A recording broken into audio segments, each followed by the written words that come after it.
Let's take a look at the top story. Reports have been coming in from Bangladesh's Dhaka that a Durga pandal was attacked with a petrol bomb. The incident occurred at the Tanti Bazaar. A video related to the incident has been shared on platform X in an account that has been named as Voice of Bangladesh Hindu, showing an injured person being taken to the hospital and the CCTV footage of what exactly happened. According to reports, the minor fire had broken out at the pandal, but no one was injured. The Hindu devotees present at the scene tried to stop the attacker, but he stabbed them. A total of 5 people were injured in this knife attack. The police have recovered the explosive which was used in the targeted attack. A total of 2 accused were identified and arrested by the police. They include Muhammad Hridoy and Muhammad Jibon.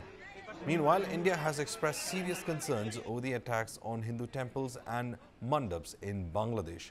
The Ministry of External Affairs has issued a strong statement condemning the desecration of temples and calling on Bangladeshi government to ensure the safety and security of its minority Hindu population. The minority Hindu population faces vandalism of their businesses and properties and destruction of temples after the student-led violence that erupted following the ouster of Prime Minister Sheikh Hasina on August 5th. Now, since October 1st, 35 incidents related to the ongoing Durga Puja celebrations have occurred across the country, leading to 11 cases being filed. 24 general diaries have been registered and 17 individuals have been arrested so far.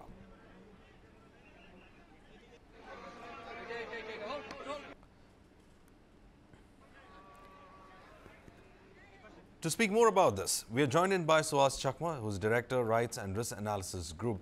Suhas, the big question that is being asked over here is this: is Yunus failing the minorities of Bangladesh? Well, surely he is failing the minorities. He has not taken appropriate actions against violence on the minorities. From the time he came in, he tried to shift the responsibility to the political violence. And in fact, when the attacks immediately after Hasina had fallen, we reported and he was asked about those incidents. Then he had stated that, these attacks were because of the allegiance of the Hindus with the Awami League. But there was no investigation, there was no registration of FIR. So it remains a mystery. How could somebody like Nobel, Dr. Yunus, who is a Nobel laureate, could reach the conclusion that people were attacked because of their political allegiance with the Awami League?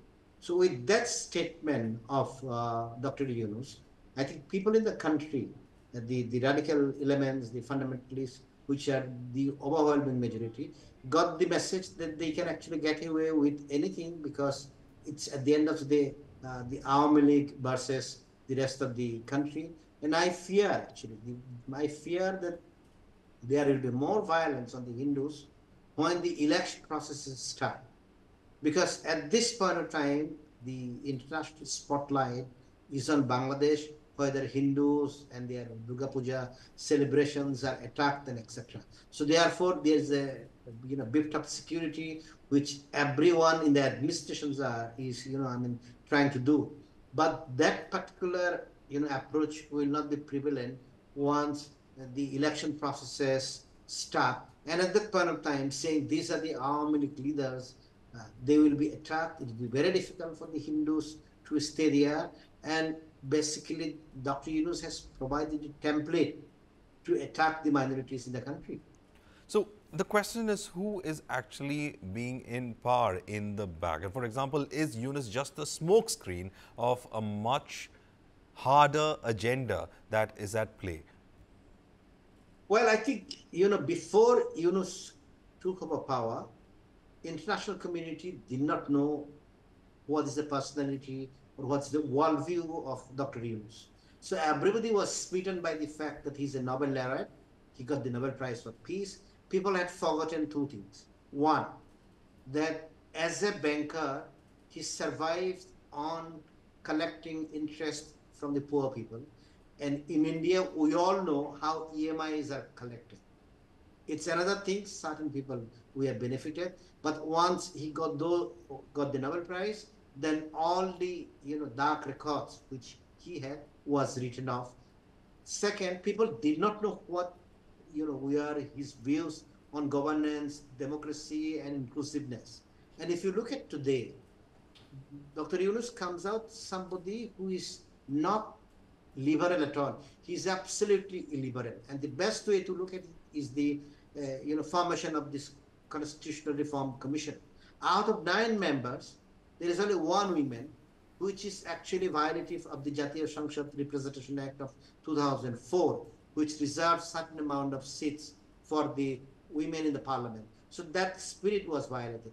Secondly, there is no Hindu or indigenous peoples representative in that committee. So he basically has made it clear that in the entire reform process, there is no scope whatsoever for the religious minorities to contribute to the process.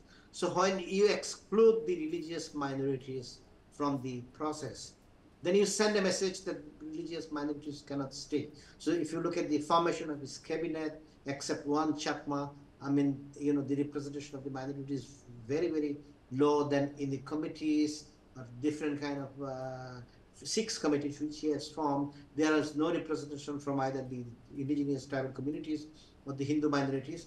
And he is actually, in my view, the smoke screen for the Jamaat Islami, because the students who are advising him belong to Islamic Chhatra Shibir at Dhaka University, who actually come from Chittagong tracks, and his colleagues, or his friends include people like people who are quite well known for their right of the Jamaat Islami. So you can imagine the kind of worldview he has, and I think international community at this point of time is in deeply shock, in a deep shock that this is what Muhammad Yunus, and I think they are yet to find out more. And as I say, if he organizes the elections in Bangladesh, that would be the worst attack the Hindus had ever seen since 1971. Well, so the question here is that since Yunus could be just that person who was put in power just to ensure that international attention doesn't fall in the way it's supposed to fall on the hardline elements within the system, because it looks like a coup d'etat by the hardliners within Bangladesh that has been taken. What is going to be the future of the minorities in Bangladesh? Because the question is that if the constitutional reform doesn't represent them, then what is going to represent them? Because that is the constitutional guarantee of your existence that is going to be questioned. Well, I think the minorities face a very dark future. I think it's an issue which the government of India should take into consideration. I mean, I see whenever the election process starts, massive migration of Hindu minorities, other indigenous and tribal people. And at this point of time, indigenous peoples, because of their physical features of being Tibetan Mongoloid, it's very difficult for them to roam around. So they work in these export processing zones in Chittagong and Dhaka, and they face sporadic violence because they're a small community in a city of, for example, 20 million people. If there are 40,000 indigenous peoples, they are nothing, but they can face systematic attack. And as far as I know, hundreds of people from Chittagong and Dhaka, they're actually moving back to the hill tracks where there are no jobs. Once again, massive human rights violations, which we have seen from 19 September to 1st of October. So they are going back. On the other hand, the Hindus also cannot live inside mainland Bangladesh. And if India does not act decisively, we might see influx of the religious minorities, not because they want to come this side of the border, but if it is an offense for you to have a daughter or to have land, then obviously you will flee. So in that situation, imagine if about out of the 16 million people, 16 lakh people actually cross over to India, whether in whether in West Bengal, Assam, Tripura, then it is going to create local problems, and I think it is going to destabilize India, especially the northeastern India. And that's why before even when he took over as the chief advisor of the caretaker government, which was very undiplomatic, I would say, but Yunus on record had stated, if you destabilize Bangladesh, we are going to destabilize Northeast India. So he knew about these things, and that's why the government of India cannot take this, incidents very lightly. It's very good that they had spoken on the Hindu minorities. I think they should have officially spoken on the attacks which took place from 19th September to 1st of October on the indigenous hill tribes in the Chittagong tracks. They should Right. have spoken up about this.